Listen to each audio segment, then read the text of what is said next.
today we are doing a tutorial where I tell you what we should do on day one. So, on day one, what you should do is, you should always gather your troops up. So basically, you should usually gather your troops up on the borders of your most dangerous enemies. Like, say you are Germany. So you would probably get your troops on the border of Poland, because they might invade. So you'd go like this in the east. Then you'd get these troops, and you'd probably invade Denmark with them, you'd think, but no, you wouldn't, because you'd get them on the border over here, and then you'd gather them up like this, and then you make a stack in Duisburg, and then you get these troops over here, and you line them all up in organised stacks like this, and then you put them in this area, and then what you'd also do, you'd get these two troops, and then you'd put them down here.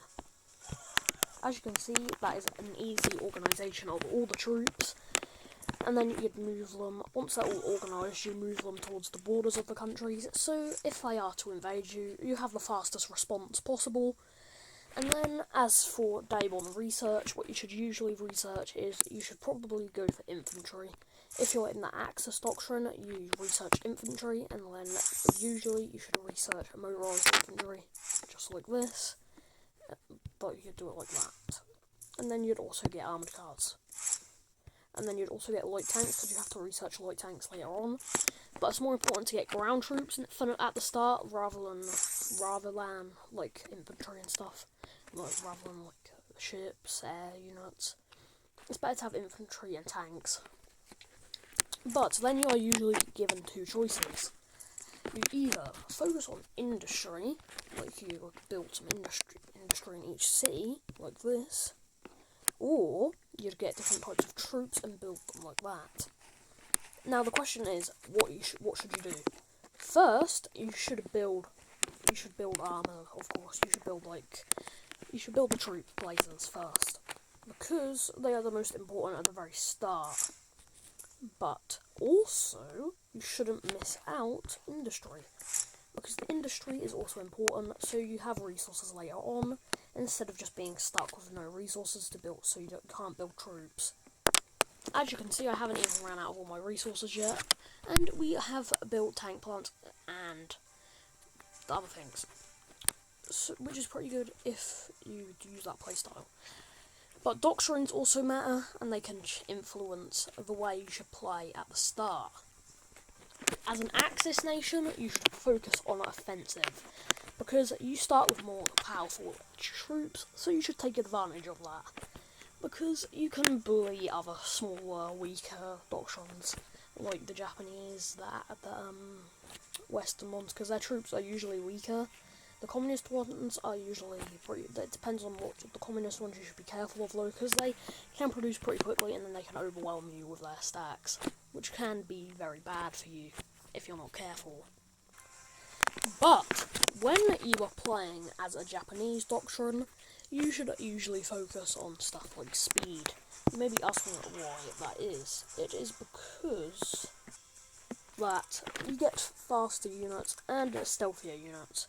Because you get the surprise element. You get increased unit speed, increased unit view range, and increased unit terrain bonus, which is obviously very good, because when you're in certain terrains you gain advantages, as in any doctrine, but the Japanese doctrine gets it better because they get better terrain bonuses. But they are also faster too, so on average the Japanese troops can outrun all the other troops, depending on the type of troop. Like, if you got the exact same troop from every other doctrine, like, if everyone had the same troop, the Japanese one would be the fastest, because that is how it works with the thing. But when you're playing as Japan, what you should do is, when you're playing the Japanese doctrine, you should definitely focus on the advantage that you have speed. So basically, you should gather all your troops, and you should stack them up, and then you rush in immediately. Like, you don't just wait a little bit. You just have to rush in straight away. Because if you have a speed advantage, that means you can expand very quickly. And why that is good is because it gives you the advantage to attack faster, and that means you can grow faster than everyone else. But you have to be careful about it though, since your troops have a lower HP on average. So you go like this, and you take each province and you just invade them as fast as possible. So, if you're playing with another doctrine, it'd be a bit slower on this, but it might take a day instead. But it only takes 20 hours as a Japanese doctrine. But also, when you're playing as a Japanese doctrine, you should definitely focus on being able to produce more units, which means that you should build industry. Why? Is because you'll get more resources, and then it'll be easier to replace the units that have lower HP, which will be useful later on when you're expanding more. As you can see, I just made a load of industry, which will help later on. You may be asking why Doctrine is so important for Day 0, is because it changes everything. Because each Doctrine should change how you should play at the start. Now, for Communist Russia, your main advantages are literally very good. Because you get decreased unit cost and decreased unit upkeep, but they decrease unit damage. You may be asking, why is that good?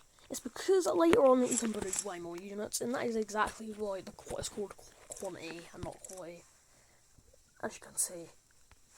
Because it gives you way more chances to produce way more units. So basically, if you're Communist Russia, you have a very easy deal to expand because you can make a lot of units, which is obviously very good for when you're trying to win a game. So if you're playing as Communist Russia, you should not focus on resources straight away. You should focus definitely on building bigger plants and bigger, army. That's what you should do. So you'd get the tank plants, you'd get the barracks. Well, the barracks, I prefer to put my barracks there, but... And then you'd get an aircraft factory. You have to get, usually when you're playing as, the bigger nations, you should probably focus on the army, because that will be important later. But then you would do that, and then you would gather your troops, and usually, I like to invade, personally, I like to invade the Baltics and Belarus first. So what I would do, I would send all my troops in like this, and then I'd add them up and send them down there. I mean, you probably shouldn't do it like that, though. You should gather them up and send them round, just like this, and then you do this, and then you go like this, and then you just invade each one. But no, you don't have to do it like that, you can do it over time or in a different way, but that is how you can do it, as you can see. And then you gather your troops up to defend against a possible Russian Empire attack, because they have the Japanese doctrine, as we discussed earlier. But when you're playing as an allied nation, such as the Netherlands, the UK, France, Belgium, Luxembourg, EXT basically, you should focus on the obvious doctrine benefits you get, which is decreased production times, decreased research costs and times, and decreased units and cost and times. The same thing basically, but you get decreased unit speed, which is bad depending on who you ask.